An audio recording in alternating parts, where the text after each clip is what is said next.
Bonjour, bienvenue sur la chaîne Culture, et oui, qui parle de culture, des cultures du monde et des différentes histoires et de personnalités du monde. Donc aujourd'hui, nous allons voir Harriet Tubman, une abolitionniste femme. Nous allons voir aussi Justin Kataï, homme politique de Guyane, Félix Éboué, gouverneur de Guadeloupe, et Marie Bartet, femme des Antilles Papillon, de Bagnères à Hommes Libres. Et nous allons aussi parler du bagne de Guyane, et aussi nous verrons quelques photos, quelques pics de l'époque en Guyane. Voilà. Donc voilà, bienvenue sur Culture, la chaîne des cultures du monde. Donc nous allons commencer par cette grande femme qui est Harriet Tubman. Donc elle est née en mars 1822, dit Arametta Rose. Elle était une abolitionniste américaine et une militante politique. Née dans l'esclavage, elle s'est échappée et par la suite fait quelques 13 missions pour sauver environ 70 personnes asservies. Quand même, c'est une femme joke. Y compris la famille et les amis. Utilisant le réseau des activistes anti-esclavagistes et maisons surconnues sous le nom de chemin de fer clandestin. Pendant la guerre civile américaine, elle a servi comme éclaireuse du moins et espion armée pour l'armée de l'Union. Dans ces dernières années, Harriet Tubman était une militante dans le mouvement pour le suffrage des femmes. Elle est née dans l'esclavage dans la comté de Dorchester, Maryland. On lui a consacré un musée sur Maryland et de nombreux livres ont été écrits sur son histoire, ainsi que des statues la représentant ont été faites aux États-Unis. C'est une grande dame dans l'histoire des femmes. Elle décède en mars 1913 à l'âge de 91 ans. Donc voilà, c'était cette dame-là, Harriet Tubman. C'était une grande dame, très grande dame, à qui ils ont consacré, voilà, donc des livres, voilà, de ce style, son musée sur Maryland aussi, voilà, elle a eu son propre musée sur Maryland. Voilà, il y a aussi beaucoup de dessins animés d'armes sur elle, la montrant avec, par exemple là, avec un fameux pistolet, une sorte de pistolet à la main. Voilà, et aussi sa statue qu'ils ont fait. J'ai oublié de vous dire aussi qu'ils ont même fait un film qui s'appelle Harriet sur elle, un long métrage. Voilà. Et oui, c'est le film sur elle. Voilà, encore un autre livre. Ce livre, c'est La femme noire qui montra le chemin de la liberté. Harriet Tubman. Voilà, c'est ça.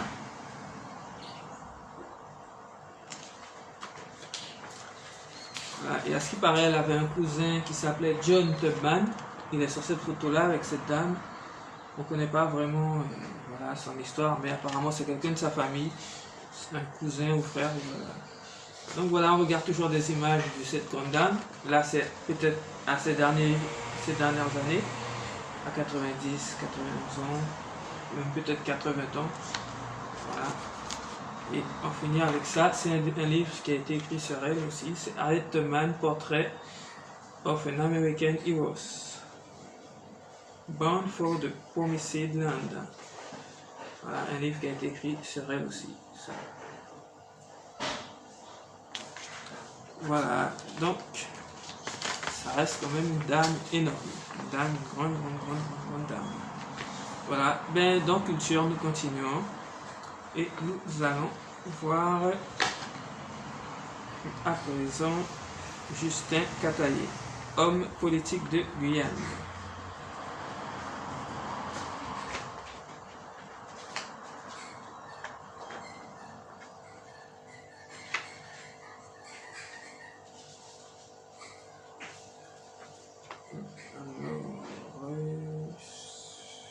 Voilà, donc né le 30 mai 1916 à Cayenne, donc en Guyane française, décédé en juin 1962 en Guadeloupe. Il était un homme politique français de Guyane qui a siégé à l'Assemblée nationale française de 1958 à 1962 et a été le fondateur du Parti socialiste guyanais et héros de la Deuxième Guerre mondiale.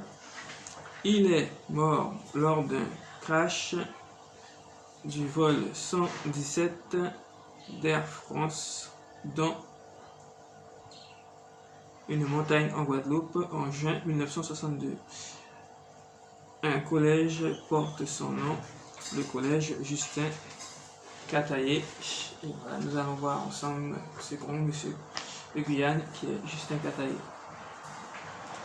Voilà. Donc il y a eu sur lui aussi de nombreux livres qui ont été écrits. Dans celui-là, Justin Cataillé et la question de l'égalité républicaine. Voilà, de nombreux livres qui ont été écrits sur lui. Le fameux collège qui a été aussi écrit sur lui. Qui a été construit en son nom. Voilà, le collège Justin Cataillé, qui est situé à Cayenne en Guyane. Voilà, il a aussi paru dans un journal qui disait Debout Guyane. On est en septembre 1958. Voilà, et pour le Parti socialiste, voilà une des premières actions de Justin Cataillé au Parti socialiste guyanais en 1958. Donc voilà, c'était déjà le grand militant de Debout Guyane. Et voilà, une statue aussi. Une statue qui a été érigée pour lui aussi. Voilà, il a eu sa statue. Et aussi, il y a eu son 58e anniversaire de sa mort sur une chaîne très connue de Guyane. Et voilà. Donc voilà, c'était un grand homme politique décédé malheureusement dans un crash d'avion. Et voilà, donc la Guyane a perdu un très grand homme politique. Et voilà, mais bon, comme on dit, c'est la vie. Voilà, donc nous allons continuer. Après Justin Cataillé, nous verrons Félix Éboué, gouverneur de Guadeloupe. Donc Félix Éboué, dit Adolphe Sylvestre, né le 1er janvier 1884 à Cayenne, Guyane française, et décède en mars 1944. Il était un Français, administrateur colonial et leader guyanais. Il fut le premier Français guyanais noir nommé à un poste élevé dans les colonies françaises quand il fut nommé gouverneur de la Guadeloupe en 1936. Gouverneur du Tchad, une partie de l'Afrique équatoriale française. Pendant la Seconde Guerre mondiale, il a aidé à construire le soutien des Français libres de Charles de Gaulle en 1940, menant à un grand soutien électoral pour la faction gaulliste après la guerre. Il a soutenu les Africains instruits et mis dans l'administratif colonial. Il a aussi soutenu la préservation de la culture africaine. Est le premier noir à faire déposer ses cendres au Panthéon de Paris après sa mort en 1944. Donc Félix Éboué, c'était ce monsieur, ce grand monsieur. Voilà. Très grand monsieur. Comme on a pu voir, un politicien, et aussi, on va dire un peu avec un côté militant. Un livre a été écrit, Félix Éboué, de Cayenne au Panthéon.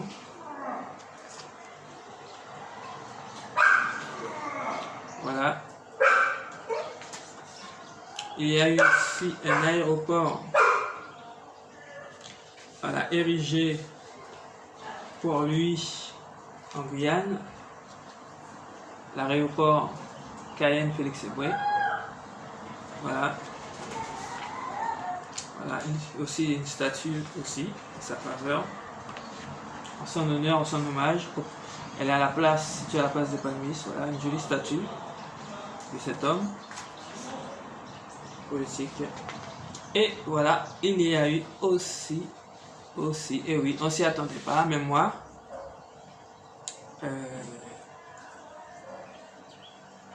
Voilà, il y a eu aussi une musique écrite par Booba, rappeur français très connu. Voilà, on va dire même une légende du rap français. Voilà, il a écrit une musique qui s'appellerait Félix Éboué apparemment. Et ça a l'air d'être intéressant. Voilà. Et on continue avec Félix Éboué, avec des livres. Félix Éboué, héros de la France libre. Voilà. Voilà, des images avec Félix Éboué pendant cette période de guerre mondiale. Voilà. Voilà. Et voilà. Félix Éboué, c'était apparemment aussi, comme Juste Bataille, c'était vraiment des hommes qui étaient impliqués dans la politique, vraiment. Donc, nous continuons avec Mariette Bartet, femme des Antilles.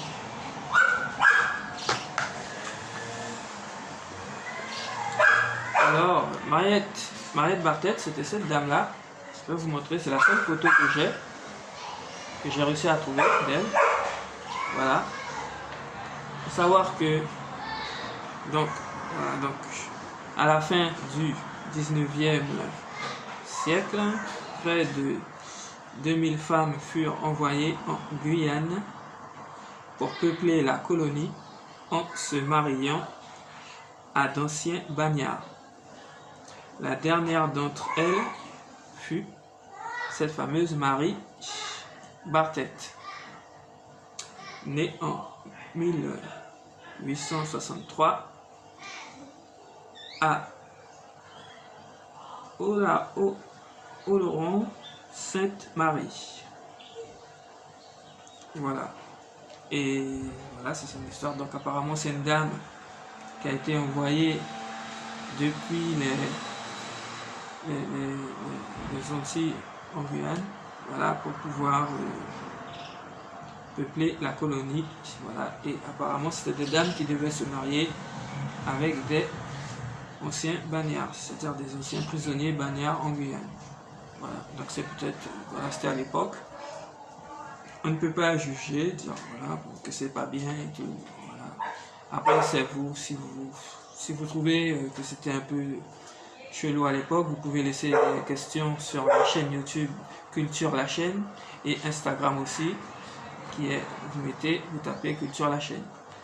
Voilà, laissez vos commentaires et questions à propos de cette dame qui a été, voilà, tout simplement envoyée en Guyane pour peupler la colonie. Voilà. Maintenant, nous allons parler d'un long sujet, un peu long, une légende aussi, qui c'est une histoire passée en Guyane, qui s'est passée vraiment en Guyane. À l'époque, ça remonte vraiment à très longtemps.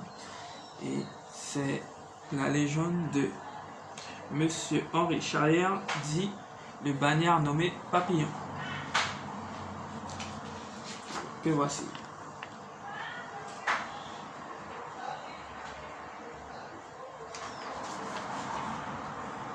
Alors, né le 16 novembre 1906 et décède en 1973 à 66 ans. C'est un écrivain français condamné pour le meurtre d'un proxénète. En octobre 1931, condamné à la prison à vie et 10 ans de travaux forcés.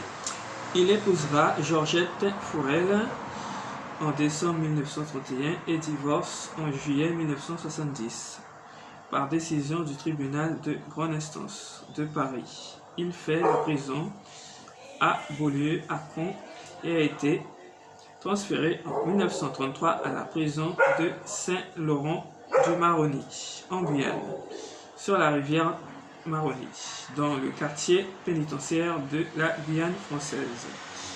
Il aurait fait sa première évasion le 28 novembre 1933.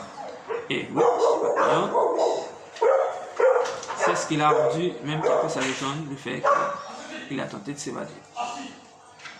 A été rejoint par les co-détenus André Moret et Joanne Closio,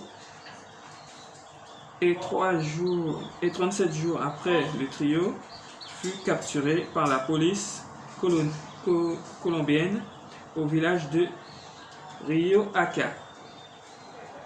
Quand même, hein, c'est pareil. Il s'évade de nouveau de la prison de Colombie un jour de nuit de pluie à la péninsule de la Guajira, où il a été adopté par une tribu indienne. Il y passa plusieurs mois à vivre avec les indigènes, mais a estimé qu'il devait passer à autre chose. Et parti et faute de attraper et envoyé en Guyane, voilà, faute d'être attrapé et envoyé en Guyane pour être en isolement cellulaire pendant 2 ans. Après sa libération, il a passé 7 ans à essayer de s'enfuir pendant son emprisonnement à l'île du Diable. Voilà, il faut savoir qu'à l'île du Diable, à l'époque, il y avait le bagne qui était là aussi. Il y avait aux îles du Salut, Saint-Laurent-du-Maroni et l'île du Diable. Voilà, il faut savoir que c'était vraiment comme ça à l'époque. Il obtient sa libération en 1941 en utilisant un sac de noix de coco comme radeau de fortune et en surfant sur la marée hors de l'île. Il s'est échappé avec un autre forçat qui lui mourra malheureusement noyé dans le sable mouvant. Atteignant le rivage de la Guyane française, il rencontra des prisonniers chinois évadés sur le continent. Ils ont acheté un bateau et ont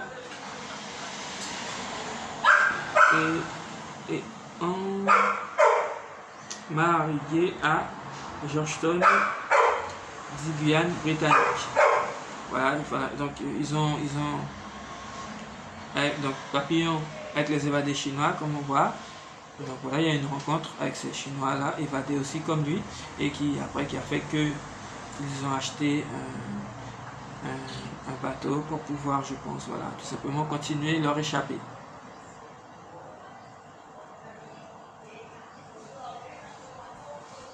Voilà, on y est. Voilà, après un an, il part et rejoint un groupe d'évadés pour le Honduras britannique. Cependant, après avoir marigué dans un cyclone, il réussit qu'à atteindre le Venezuela, mais ils ont été arrêtés et envoyés dans l'établissement pénitentiaire brutal à El Dorado dans l'état de Bolivar. Après un an d'emprisonnement Charrière, Henri Charrière dit Papillon, est libéré avec des papiers d'identité le 3 juillet 1944. 5 ans, il obtient la nationalité vénézuélienne. Et la légende Papillon était bel et bien évadé et libre.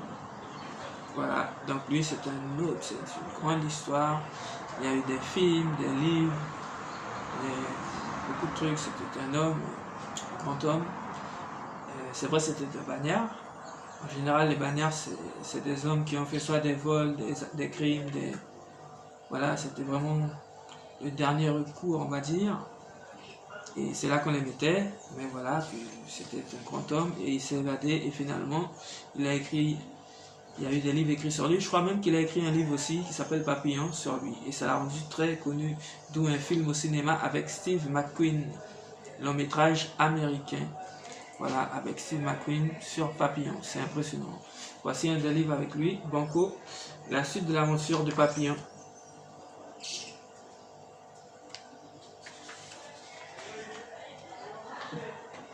Voilà, on a aussi Henri Charrière, Papillon, une évasion extraordinaire du bagne de Cayenne.